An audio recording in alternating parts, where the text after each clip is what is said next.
La serrure semble dériver du simple verrou, ou barre coulissant dans des guides manœuvrés de l'intérieur du bâtiment. Il est impossible de préciser à quelle date et à quel endroit apparaît la serrure pour la première fois.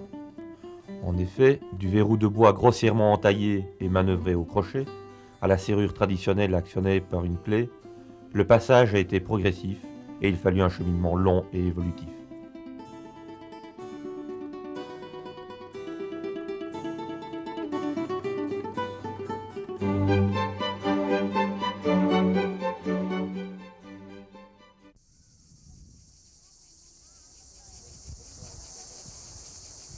Dans les pays gréco-romains, certains auteurs parlent de la clé.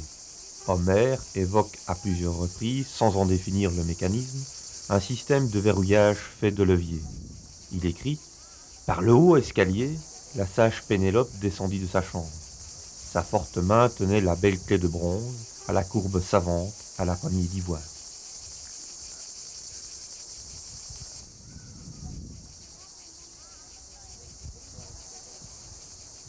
La clé laconienne est citée à plusieurs reprises dans les textes latins. Ainsi, Plaute écrit dans une de ses pièces « Qu'on m'apporte la clé laconienne de la maison pour que je ferme la porte du dehors. »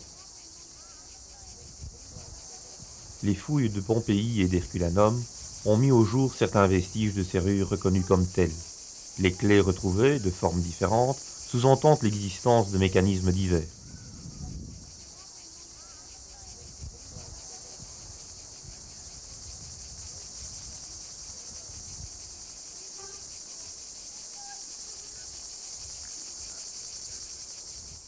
Du mot latin serra, la serrure désigne le mécanisme nécessaire à la fermeture d'une porte ou d'un meuble à l'aide d'une clé.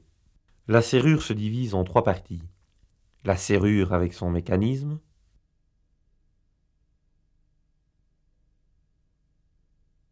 la gâche qui reçoit le pêne, la clé qui fait fonctionner la serrure permettant l'inviolabilité.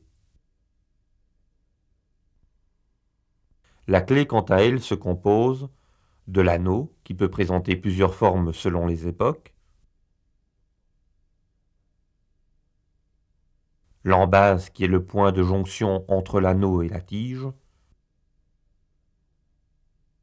tige qui peut être pleine ou creuse, le paneton, qui se présente comme tiré de la masse ou alors soudé sur la tige, à une forme simple ou très compliquée.